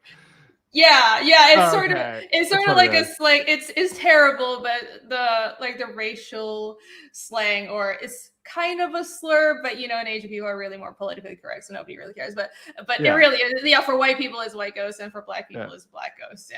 That's actually funny. It's impolite. You don't want to say that. Yeah. Well, I'm not gonna say I remember learning in I had Farsi, and they're like, oh yeah, we call black people this word, and I'm like, what does that mean? And I'm like, they look around, they're like, well, we don't really want to translate it. And I'm like, no, what does it mean? A certain African animal. I'm like, no. And I'm like, that's the word that everyone was using. And they would use it openly. And I'm like, okay, got it. All right, continuing on. Renie, you should go on FNT. Well, I think you're friends with a lot of those guys. I mean, I've been having fun hanging out with a lot of the Geeks and Gamers guys and stuff like that. And by the way, when I was talking earlier about people just critiquing, a lot of the folks that were maybe originally critiquing, they're building community now, they're expanding, they're doing a lot more, they are creating. So that's not meant as a slight on anybody specifically. That's just saying that I love to see it when people start building and creating content, culture, community, adding value, and not just the only thing they're doing is critiquing and they don't do anything else. Even if you just build community, right? I think that's still very valuable. That's still something that's adding there. Renie and Young Ripa collab. That'd be interesting. I think you've streamed with Eric July, right? No, not yet. Not yet? Oh, we got to make that happen. He was really cool. I met him at Mercury. Oh, cool. I think we've been on the same stream together and we've interacted on Twitter more, but no, I never had the chance, but he's cool. I would love to work with him. That would be awesome. Yeah. The adage, women feel more comfortable around less attractive men holds up. Oh, that's so mean. No. I love it. I love how my chat just gets in there, gets savage. Alfarius says, so salty about manga. They stuck it in the graphic novel category to make it look like sales were high for comics. Yep, they did. So the part of the excuse for a lot of people that are going on about how American comic sales aren't that bad. If you look at the way they count the numbers, I mean, there's so much bullshit to get into. There's fuckery. There's so much fuckery. So they don't have manga like destroying comics in terms of sales. They include manga sales and also graphic novels for like school libraries and kids books. They include that in like American comics. But I mean, at least for graphic novels and stuff, that's made by Americans. But there are a bunch of issues in American comics where they inflate the sales numbers, because what they keep track of is the numbers that are sold to comic shops, not the numbers that actually customers buy. Nobody knows how many books are actually being bought off the shelves. And we hear stories about boxes and boxes of books that are going to the dumpster because comic shops can't sell this trash that they're putting out now. But they're saying, well, we shipped a bunch of them to comic shops, so people love this stuff, and they inflate it with manga sales numbers. So it's all kinds of fuckery, and I wonder why they're having a bunch of layoffs now. Strange. Well, it's just weird. It's weird. I mean, and here's the thing. They've been trying to deny these economic facts and put it off as long as possible. And look, the advantage of corporations is they can borrow money for very, very, very cheap when they're in trouble. And it doesn't cost them much to punt it down the road, to borrow some more money, to punt it down the road, to get some more investment capital, right? But eventually the Pied Piper does come pay. And eventually the facts bear out, no matter how much they fight it, no matter how much they spin it. I mean, it's not going to go away. It's not going to all go away tomorrow, but I think you see them on a declining scale, right? You see them whittling down and down and down, and you guys are just growing, become more successful. And there's really no stopping that. I think that's gravity in terms of people seeking out good content. And if there's a demand for it, people are going to build it. I definitely had to back your book for the TNA. Awesome. Yes. Yay, thank you. Definitely back that book. And once again, we'll drop her thing in the chat, but Fiendish is right there. You got Fiendish Chapter 2 Ordinance on Indiegogo doing fan-fucking-tastic. Love it. 2020 backers. Damn. Yeah. Lady, oh, really? Oh, wow. Wait, we just hit that. I didn't even realize. By the way, don't get excited. That's Korean won. So there's like a lot of zeros, But I noticed. I know I didn't actually hit that. That's Korean won. I know. You're like, whoa, it's dollars. Yeah. No. USD is. I didn't realize the backer count was that high, but yeah, in USD we're at like 163,000, which is still amazing. So thank you everybody so much. Great job. Fucking awesome. I mean, seriously, guys, appreciate you going out there and backing good content, because like I said, we need more good content out there. We need to have really, really, really good content, because that's the way we change the culture. That's the way we make things, that we really just make things awesome. We have great things out there. Speaking of which, Irene, seeing your work for the first time, this is amazing. Yes, so check out all of her work. It really is amazing. She's created a fantastic work. And Andrew, the latest preview art, badass for Adjudicators Academy, donated the initial campaign. So I am making a comic, and I am not the drawer, I'm not the artist, but I'm just the marketer, the shill, and a little bit of story influence, maybe a little bit more than a little bit of story influence for my comic, which is Adjudicators Academy, which is all about LawTube, and it's a parody of LawTube mixed with Harry Potter in a shonen manga format. On the latest update, so let me tell you guys a little bit of an update on the comic. So I just got I got some alternative art. So in the beginning, I was shopping out artists, because I'm not an artist, right, Renie? So I'm shopping out artists. I'm saying, okay, give me your concepts, right?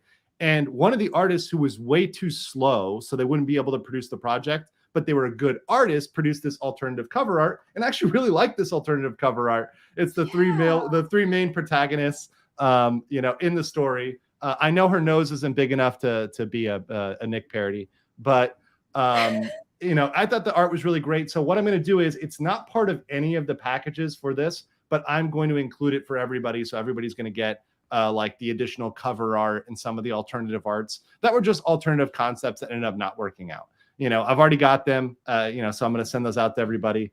And we're actually pretty on track for launching in May. So if you guys want to go on there and support it, it's still in demand, so you guys can support that. And if we hit any of the stretch goals, we will also get that out as well. So if we hit the stretch goal, I think we need like maybe another 30, 40 backers. We're at 90 right now. So if we get to like 130 or so, we'll probably get to the stretch goal. So yeah, just go over there and subscribe. Let's see what else we got. Alfarius Omegon says, oh yeah, got that one. 200 Watt Studio said, hey, Ernie, Ernie and Andrew. It's a channel lore. My guy name is Ernie. Okay. I was like, are they trolling you right now? Cecil is flaccid age. Oh God, Cecil. I love Cecil is my boy. I love Cecil so much. We got along so well at Matsuri, and like instantly Cecil was my boy because I bought him a drink for the first time in his life. He'd never had anybody buy him a drink ever. Really? Yes. Oh, the poor man. Like, yes. I mean, his whole life story, it just seems like he's been through so much shit. I feel he's like dealt with so much shit. And he's such a good guy too. And he has like such a positive attitude for someone who's been shat on by society. He really is, despite his online persona. He's a great guy. There's a reason why there's a whole genre of film about femme fatales. I mean, what do you think about the femme fatale archetype? Like, because I'm kind of split. I'm kind of split on it. I don't know. I haven't given it much thought. So let me tell you my thought. Here's my thought. I think like back in the day, the femme fatale was different than the femme fatale today, right? I think the femme fatale was someone who's using her femininity and then ultimately ends up doing something like lethal. Like she's like the assassin, right? You know, who like uses her femininity or whatever, right? To do X, Y, Z. But I think the femme fatale has been morphed into the badass woman that suddenly can beat up dudes that are like 3 times her size and with like massive physical training.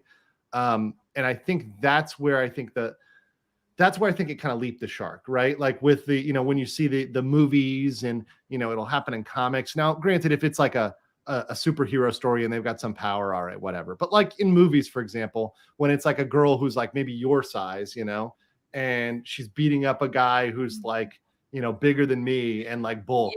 You know, I'm 6'6". I'm 2 meters, you know, so it's like, you know, it's like, yes, I'm just gonna go like this, you know, and like pretty much. And then you're gonna be doing the anime hand flail, you know. Yeah. It's like, okay, I think that's where it kind of jumped the shark over. But I don't know if you have a take on that as I fix my power cable here. No problem. I think I didn't really think about this new I call them bitchy action girls. That's what I call the like 5 foot tall, 90-pound girls that beat up all these trained male guards, and then they're like boss girl everywhere, and they can act like a bitch, but everybody still bows to them for some reason, and they're replacing all of the male action stars. They're just so good because they have ovary powers.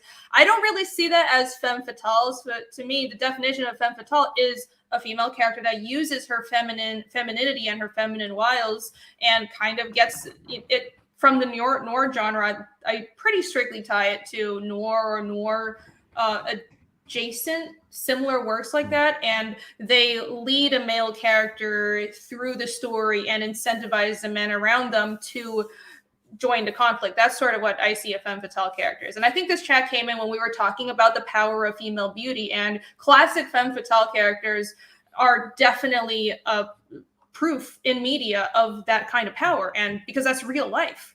And like that's the thing with female power, male power, and that's what modern feminists don't understand. Male power is more direct. Male power is the ruler, the warrior, the leader that's up front. But to be the ruler, the warrior, and that leader that's the face of everything, you also take all the hits.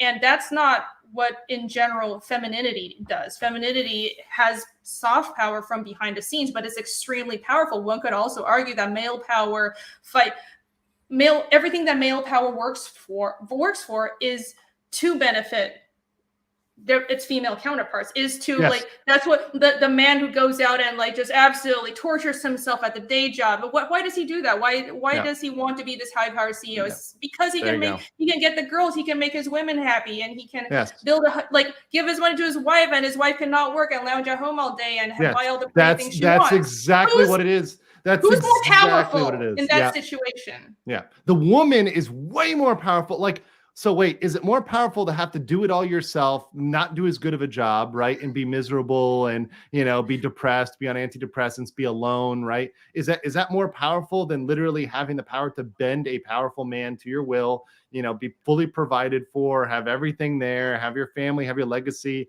you know, be the envy of everybody? Is that the focus on your, you know, your beauty and your feminine power? Like, is that such a weakness? No, that's strength. It's just our society hasn't pitched that as strength. They haven't shown that as strength. They're terrified of showing that. But that's why 200 watts just sent this one in to confirm, what we were saying earlier, that she gets femme fatale perfectly, feminine power.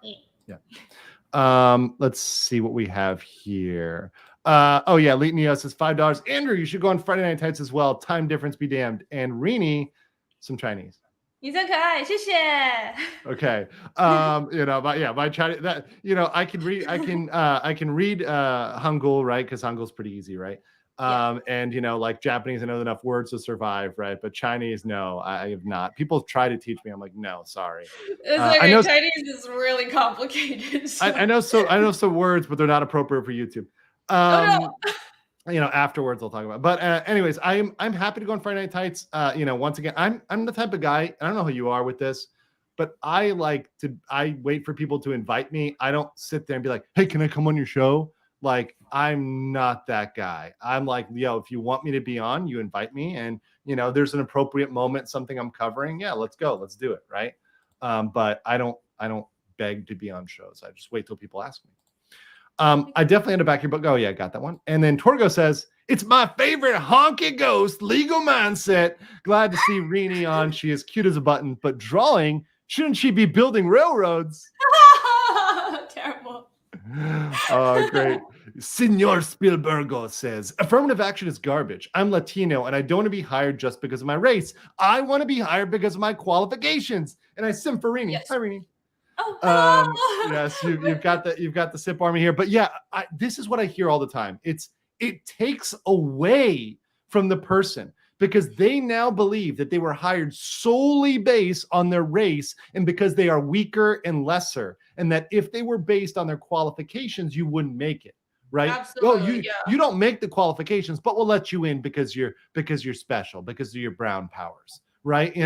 That's so condescending. It's so paternalistic. And by the way, that's where it comes from. A lot of this comes from this white progressive Northeastern thing, which is incredibly paternalistic, right? The freedom is in the individualism and is in people saying, look, do what you're going to do, but you're personally responsible for your own outcomes, right? That's individual. That's true individualism, that you are on your own, but you're responsible, right? Versus collectivism, which is, we're all going to take care of each other, right? You're not responsible alone. You're not liable alone. You're lifted up alone, but you also have to support, right? So it's both ends of the stick, right? If you want one, you got to go one way. You got to accept one. But I think that in the US, we've kind of moved toward this way where we want the cake and to eat it too.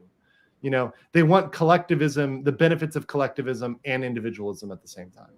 But I think with woke collectivism, it's different way than in Asia. It's not Confucian, right? It's not Confucian, because Confucian collectivism and it's different between the East and the West. But in the West, we used to have that. The West used to be more family oriented, but Confucian collectivism, which has influenced all of Asia, it's you start with the family unit, and then your community, and then your country, and then But in the woke collectivism is they want everybody who is the same gender to, you're loyal to this group just because of your gender. You're loyal to this group just because of your sexuality or your race. And that on a certain level, it makes no sense. You don't have that sort of unity because we don't live in I think this, if you're really just raising it and brainwashed into it, it works, but people would believe in it, but it's almost like you have to, almost like a religion, train people to see that way, because it's not like I just grow up with everybody only half Asian, half German, Polish, Jewish, mixed race women are this is my community, and I only talk to people who are exactly like me, and I'm working for their collective good, right? Right. What is the atomization of that?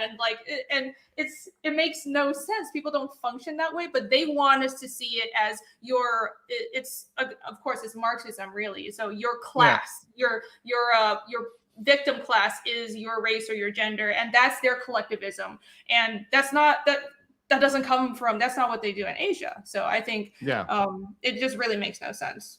It doesn't. I think it's illogical, right? And it doesn't fit with the model. It doesn't fit what's been accepted. And look, it doesn't fit with history. I just think ultimately the reason why woke fails is because it's ahistorical and it's abiological. you don't see any society over time that's sustained what woke has, right? Where there's no, culture is subjective, society is subjective, gender is whatever you want it to be. Like, this isn't something that has been ever experimented on and been successful throughout any point in history. You can't point to any point in history where that's been okay. In fact, you can look at beyond any culture and say, look, they've had gender roles, they've had societal roles, and those have worked out just fine. Yeah, I think sorry, I think you hit on something that probably is what it is, because is the reason woke culture fails. They are directly against what people naturally want, because people naturally want to work for their family, and they're attacking the family unit. They want you to be loyal to your progressive cult more than your family. They want you to hate your father. Mm-hmm. And that's what tears people apart. And I 100% agree that affirmative action and this weird categorization that, they're calling progressive, there's nothing more insulting than that, because I don't want to be seen as just a woman. I don't want to be hired for just being a woman. And I worked for Marvel for a while. And the reason I left was not just because I want to do my own thing, but it was because I kept on being put on books with female leads, and I kept on being put on books that were YA books, and even more so than the female lead thing, which I didn't mind that much, but they were assuming that because I'm a young woman and that I would like to work on YA books, and I would like to work on a certain type of book, and that was what I was constrained to. And I found it insulting, because it became, it's never said out front, but I knew I was a diversity hire, and like, no matter what they say, they absolutely do have diversity hires. They don't come out and just say, again, it's this very soft, like subtle, behind the scenes thing. So they have plausible deniability, but absolutely they hire people just because, well, you're a girl and we need more girls in this company. But I find it insulting. And I hope other people who are minorities, and even if you're not a minority woman, you see how insulting this is, because you are more than your race or your gender. You're an actual human being. You should be treated as such. Mm-hmm. Yeah, absolutely agree with that. And I think that, you're so much more than that. If you really break it down, like, people don't fall into these neat boxes, and these boxes they try to paint people in. And by the way, it's the woke left that often does this more often, because they don't believe in individuality, right? They say, okay, what was it? The Biden quote, if you don't vote for me, you ain't black, right? It's like, you've got to do this thing to be black, right? You've got to do this thing to be Hispanic. You've got to do this thing to be Asian, or you're not really. It's like, hold on, like, you gotta pump the brakes. Like, this is not how it works, and that's not how humans work. It's just not truth. Patrick says, what happens when the power structure fails? What minority rules? Well, I think that's more of an issue on the left side, and we're kind of seeing that right now. And even if you don't go the societal collapse route or civil war route, just in terms of, look, we're seeing within that big camp that they've tried to build, you see internal fighting. Now you see the whole feminist versus trans issue, right? Because all those people that have fought for women's rights, you're like, women's rights, women's sports, women's this, women's scholarships. I can just declare I'm a woman and I qualify for all of that now. So it's like, that's a fight on its own within that camp. Not to mention, you've set up different minority groups. You said, oh, we support this, but you're putting them at odds with each other and their interests at odds. Right? When you're saying, hey, anybody leap across the border, any type of immigration, okay, it's okay. Just come on into America. Come on in. It's all right. We're opening it up, right? Who do you think that hurts the most? It actually hurts the impoverished minority groups in America, because those jobs that they would have taken, that they would have qualified for, are now taken by folks from outside the country. They're the ones most affected. So it just, I think that it's a very vicious cycle, and it just doesn't work. Xander's Rant says, Renie, why is tripping street a bad thing? I don't know what that means. I don't know what that means either. Is that like a Chinese thing? Maybe it's like yeah, I don't know. Maybe that's a slang that I don't know. I'm trying to translate in my head. Okay, I'm sorry. So no, all good. But let me get to this question for you. So you're writing comics, right? And do you, by the way, do you write for your comics and draw, or do you like have anybody helping you on the writing end? I write and draw. Okay, so you're doing both. Now, I know people that do, talking to people about this. I know people that they have a storyboard guy, and they've got the drawing guy and the coloring guys. So they've got like the whole team. So when you're creating a female character, right? What do you think makes a really good, convincing female character when you're going through the process of creating that character? Ooh, interesting. Well, I don't really even think of it as creating a female character. I just try to create a character that's interesting, and because I don't have any, dang agenda or anything. I think so this ties into just the way that I write, and I think most writers that have a lot of writers have a similar approach. A lot of writers that have found that this is an approach that works. To me, the story comes first, and so the plot and the themes, and I lay down the plot and the stories and everything. I know the theme of my story. Think of it like an essay. I'm trying to prove something, and I extrapolate all my characters from that. So I will extrapolate if this part of the story needs a character that is this or this way. I need somebody that would play this role and reveal this secret. I need a character that's a villain, but sort of a villain that does a 180 and becomes an ally later, and so on and so forth. So I try to balance that, just what the plot needs and what the story needs, because story is king. That's the first rule that writers need to learn. Yes, and I think that right there is the difference between good and bad. Right there is that you start with the story, and I think that the thing that the woke comics and everything else has got off is they start with the intersectionality, right? And then they plug in the story, right? So I like that was your reaction to it, and it's almost like it's avoiding the question in the right way, in exactly. I wasn't trying to avoid it because I really don't even like. It's the right answer. No, but Renie, it's literally the correct answer, because that's the most important thing about a story, is that the story makes fucking sense. Is that the story connects together, and that you have characters that are fulfilling a role in the story. They're not token, they're critical to the story, right? Yes. And then you just write in, as you're developing the character, you're like, okay, what type of character is this? Okay, I need them to be a villain. Okay, what's their relationship to another character? It's like, well, maybe this is an ex-wife, maybe this is or a lover, right? An ex-lover, right? Of the hero, right? That they left behind or something like that. You know what I mean? Like, you're trying to develop their backstory, and then they just develop like, oh, okay, well, logically the hero's a guy, so it's got to be a woman. Or, if you're making a gay character, then you do it that way, right? But you're thinking through the story lens. You're not thinking through the intersectionality lens. Yeah. And there's, the story is not just like the theme. To expound on it just a little bit more, because I think I can kind of get to like, how do I determine, well, what gender or background or like whatever diversity points, as we would say it, a character is. That ties into immersion. So that's part of storytelling. First, you want to derive a character from the plot and the themes and what's necessary for that. But as far as what a character looks like, what's their background, what gender they are, will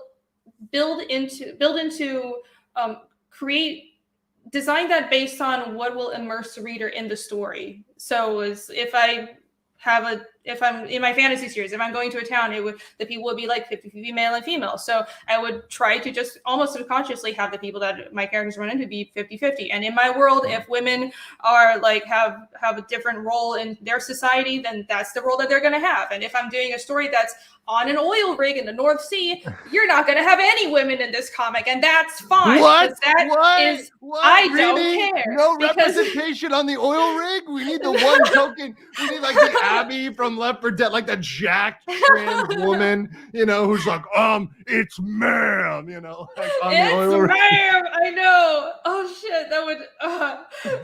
But yeah, it's about immersion, and because the story comes first, world building comes first, and giving your readers a good time is the most important thing, because you're not propagandizing at them, you're trying to entertain them. Right. And that's the number one, is you're not trying to propagandize them. Thank you for the super stickers, Leprechaun Gold and Jesus Davila, you are amazing, and thumbs up. Appreciate y'all. So like some of the characters you've written, right? Can you give us in your story, right, some examples of like main female characters? Characters, once again, not that written because they're female, but just your main female characters in your story, and like some examples about them and kind of how they are.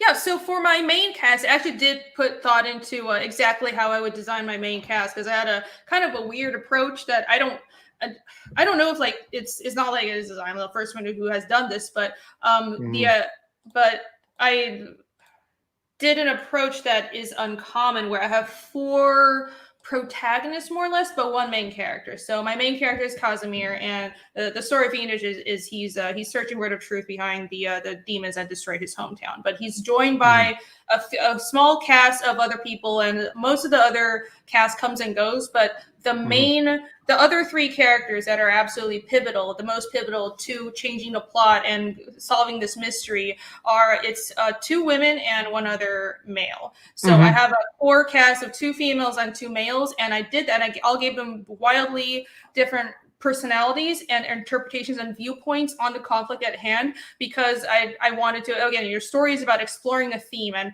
it's like writing an essay. You explore a theme, and I wanted them to have these 4 different viewpoints on the problem at hand.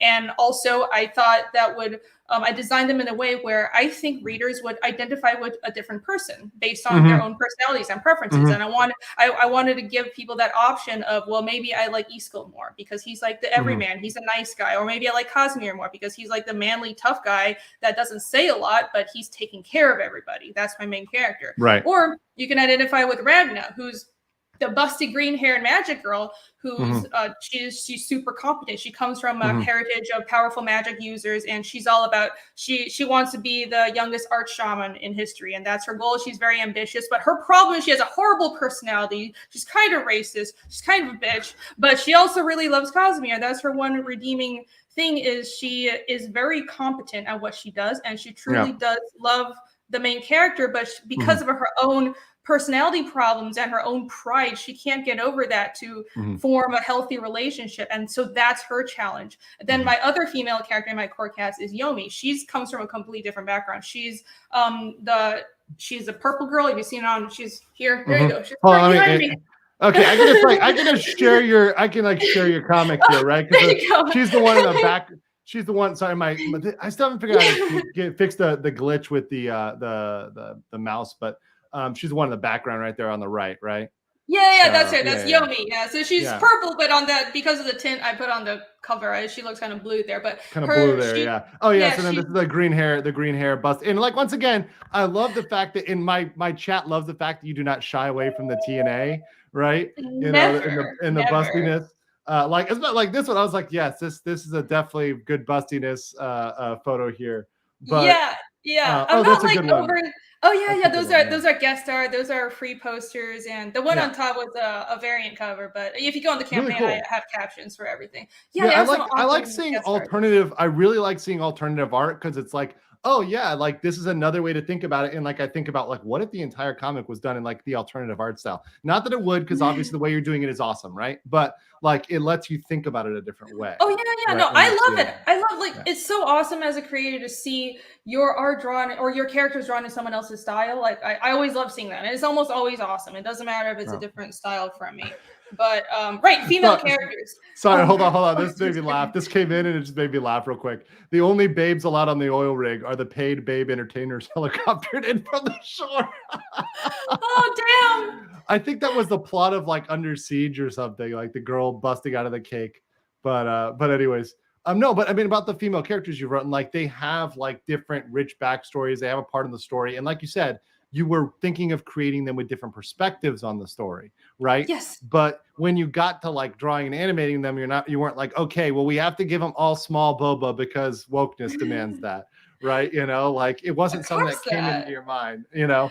No, in fact, I made a point of making Ragnar really voluptuous because I was like, well, that's good for, I know my audience would like that. That's just good for looks, but I think it ties into her personality. Personality, right? Personality. Yeah. Cause that like, actually that does affect your personality. Not enough people talk about that. Like, especially like really, really attractive people, right? They perceive the world differently because, and this is statistical studies. So it's also why, for example, lawyers wear suits to courtrooms. It's because, people perceive you better when you're wearing nice clothes. When you look nice, they treat attractive people better.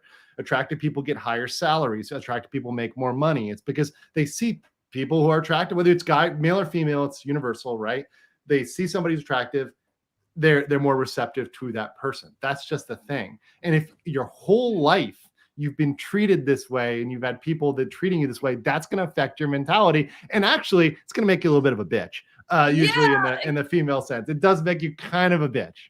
Exactly. And this applies more to women, I think, just because I'm sorry, but women are judged more based on their looks, just because that's the nature of biology. It's not that's society human nature. It's human nature. Human nature, yeah. Because that's a huge part of the value that women bring. And that's not to say that after your beauty phase you don't have value, but guess what? The problem comes when you just you live your life based off of your looks and you don't build a family, or you don't build another skill that you can continue living off after your beauty fades. And then here's the thing. That's the problem. I think this is it. And this, no, you're 100% right. And I think here's the problem, is that people confuse sexual market value with value, like your human value, right? Mm-hmm. Like your human value is not your sexual market value. Like your value to society, your value to your family, your value to friends, that's your human value, right? Your value in this world, your purpose, whatever that is. Your sexual market value is your view of you in the eyes of another as a potential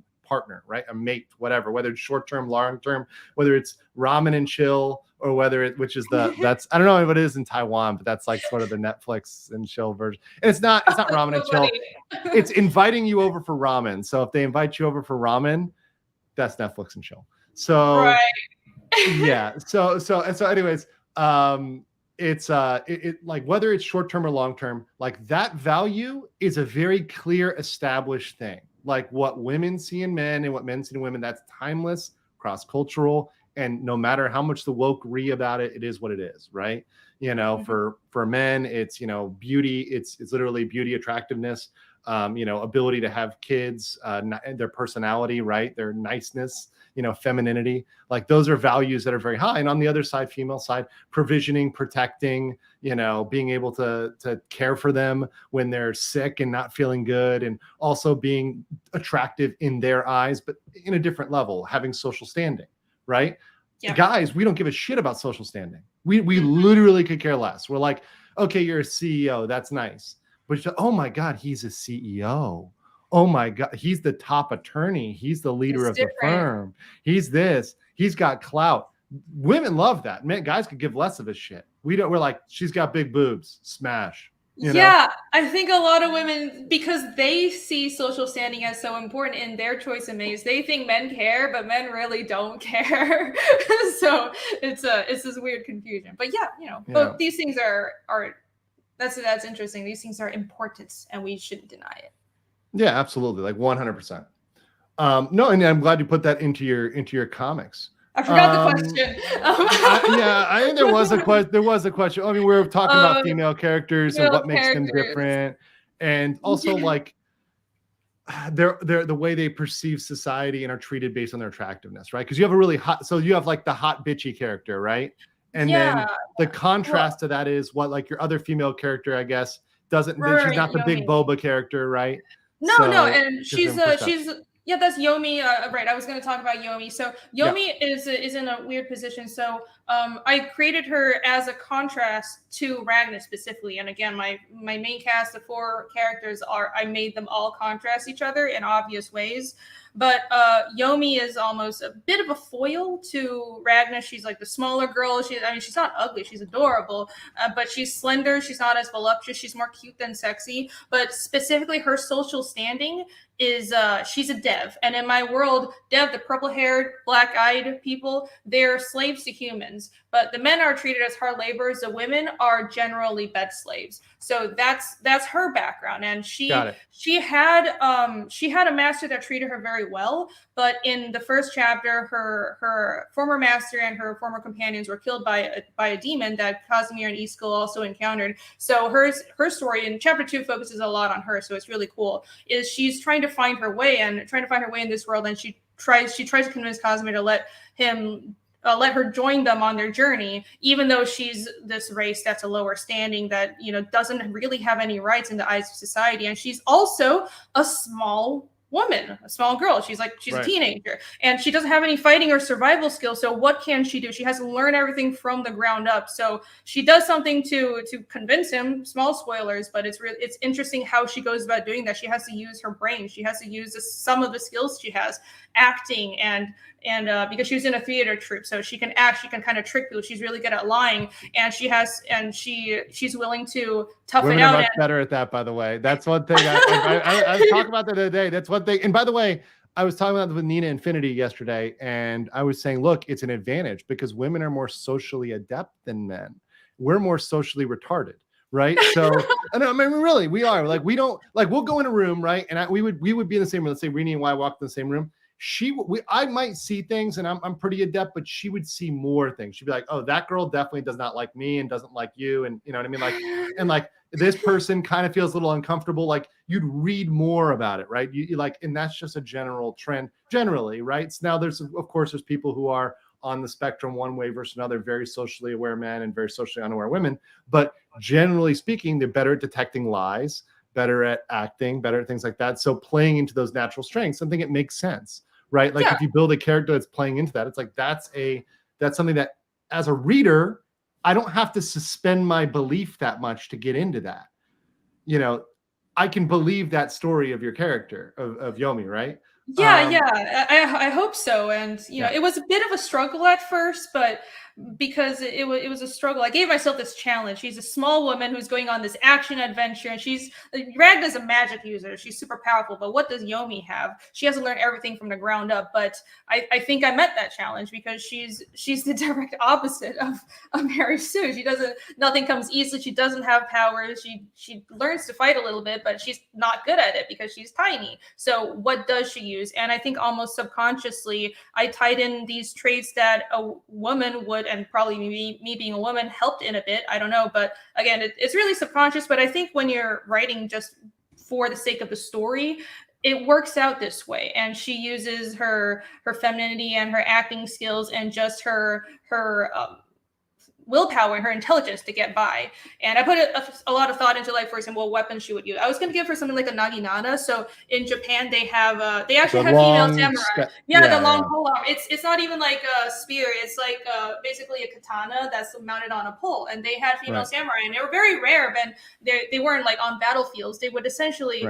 I think there were mostly women that came from samurai families, so their husbands and fathers were samurai, and their job was to protect the family home when the men were away. But so I thought of that, but as you can see on the cover there, I ended up giving her a whip, and that ties into like the lore of my world. You know, it's just something that people from her hometown learn to use, this like metal whip. So like as a female, if you're trying to fight somebody, you want to keep, and I did some martial arts and taekwondo, so I know the strength difference. I know what you have to do, and you want to keep your opponent at bay and try to use ranged weaponry.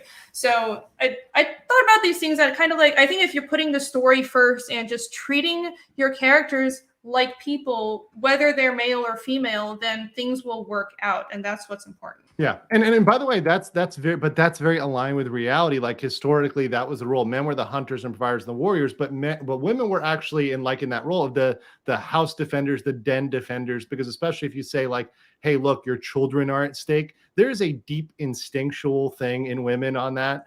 And that's where it's like, all right, they're going to fight to protect their children, like when it's necessary, right? Not because they're going to be going out there and electively yeeting people. That's not what their role is in society. Hey, we're going to send you to war to go raise a village, right? You know, it's, hey, the men are gone, right? They're out there hunting, they're out there fighting. You've got to protect them. It's do or die. There you go. And that's a position I think they do very well in. And I think they excel in. So writing characters, writing things that will kind of line up to that. It's like, oh, and by the way, that extends to family, right? So like even people who you perceive as family, which you might in a storyline, with other people in a party, perceive them, hey, these are my new adoptive family members, so to say, right? So like when I see people having those instincts, I'm like, oh, that's a character that's believable. I can buy that. I can get into this story. Yeah, and I think storytelling wise with media, and I think this is what a lot of these like bitchy girl boss action girls don't do. Oh man, they've forgotten about that, because I think for men you have a little more leeway to have like a likable male character that's just he's just pursuing the spy job, or he's just out there like killing people because he wants power. I mean, vengeance is a pretty good reason whether it's a woman or man. But specifically, think about Sarah Connor. Think about Ellen Ripley in Alien, and even with a vengeance story like Kill Bill. Think about that. at the end of the day, she still, even though she wasn't aware of it at first, she ended up fighting for her child. So I think with women, if you can make a really tough female action star work, if they're fighting for their child, and that's a unique thing that you can make work more so than with a man. And we've forgotten that. That's women and men would love that. Like, that's instinctual. That's what we would fight for. We both would like it. You know, I know, but here's the truth. The problem is with them having these female bitchy action girls that go out there and fight just because I want to be strong. I swing my dick around like I'm 007. Most women don't think like that. Most women don't want to go out and be on some special forces and go to the war, go to the front lines in the middle of a war for no reason, unless they have to, unless they are the last line of defense before their families, before their children. Then they will fight. Most women, that's how they think. We don't want to be in the front lines, but if we have to, we will fight, and that's what's relatable, that's what's admirable, and that's how you make a female action star work.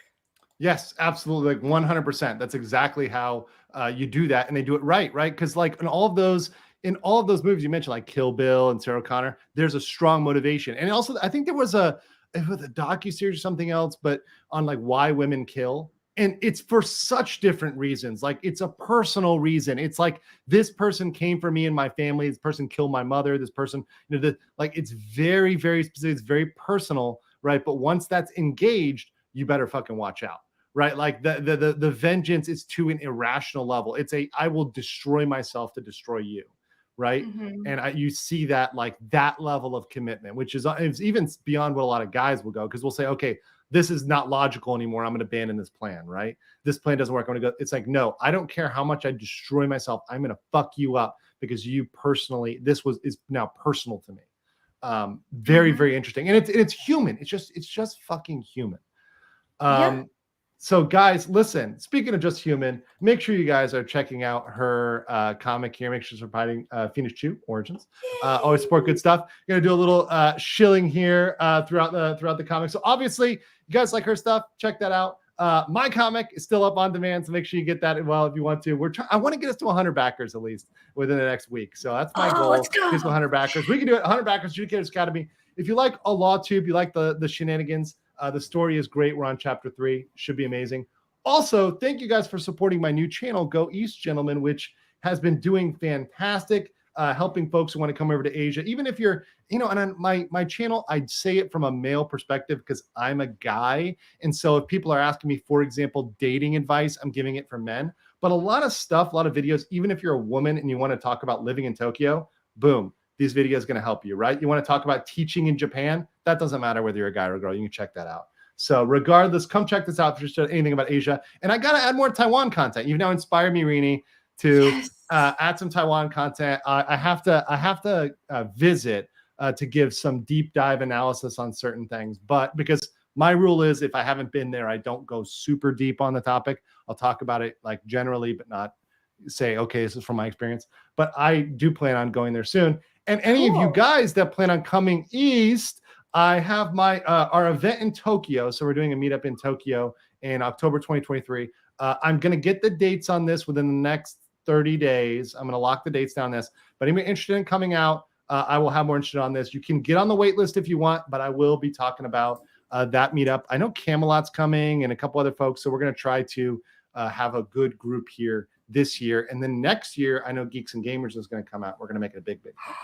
So it's going to be fantastic. Awesome. So, because most people, here's the thing, Renie, I feel like if they come and see it, like, you don't believe it till you see it, Like, I think we talk about this and people are like, yeah, whatever. Like, and then you come and you see it and you just see people living their lives without this woke, crazy stuff going on, without, posters of 500-pound woman as the pinnacle of sexiness and health.